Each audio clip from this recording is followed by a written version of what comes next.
Hi, I'd like to say thank you to Sophia Roper for nominating me to take part in the 5 Stories Challenge.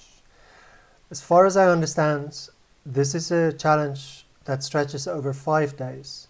So 1 video per day, and the video is to do with vulnerability, showing yourself as a person and sharing 5 different experiences that you went through to make you who you are today. So this is my first story. God, I haven't talked about this in a long time. I don't really know where to start. I had a stroke when I was 8 years old. Right, I woke up one morning and our morning routine was to get up. My mother would have all of our school clothes laid out on their beds in the main bedroom. So the routine was get up, get dressed, brush your face, brush your teeth, get ready for school basically. This particular morning I remember sitting on the bed, putting on my pants, and then I just couldn't seem to button, my right button. Like my hand just didn't work at all. And I asked my mum to help me, and I remember as I was looking up at her face, she went totally hysterical completely. So everything was a blur from there. It was ambulance and doctors and hospital and everything like that. So I found out then in the stretch of it that I had a stroke. I'm not going to go into why it happened and everything like that. And the stroke actually isn't what the story is about. It's what it caused me to experience what the story is about. So I was in hospital for 6 months. And then the night that I was discharged from the hospital, I was very excited, super excited. I grew up fairly poor on a farm, and my parents decided this evening to treat me and my brother and my sister.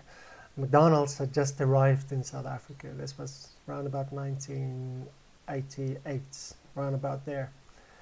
So we went to McDonald's, and I remember, right, as we were driving into the parking lots of McDonald's, just in the corner of my eye, I could see this homeless man sitting underneath a tree.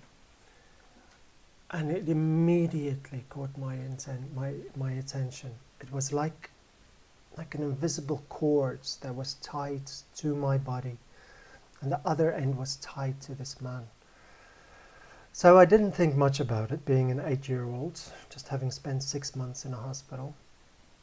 Then we got our food and everybody sat around the table in McDonald's to eat our food. And without thinking, I found myself taking all my food, going up to this man and presenting it to him.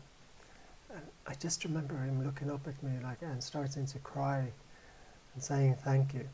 Looking back at it today, I can't really imagine an 8-year-old child walking up to a stranger with a gesture like that.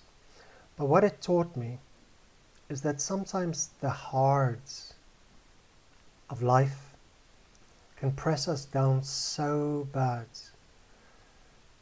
that we just lose everything. We lose all perspective. We lose absolutely everything. And what really matters when other people or ourselves get to this stage is the people around us. Those people that do have resources, the people that can help. It's important that we keep our perspective open so that we just don't go through life like this and we don't see anything around us like here. If we keep our eyes open, we will always be able to see those around us whom we can help. Now, we don't have to go and help the whole world. That's not what I'm saying.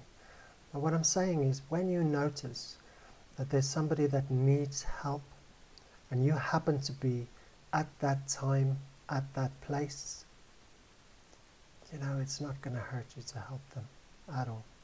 So this is my first story. The night I came out of the hospital and the homeless man taught me that I have much more power than what I ever realized. Just by giving him my fruit. Thank you. Take care.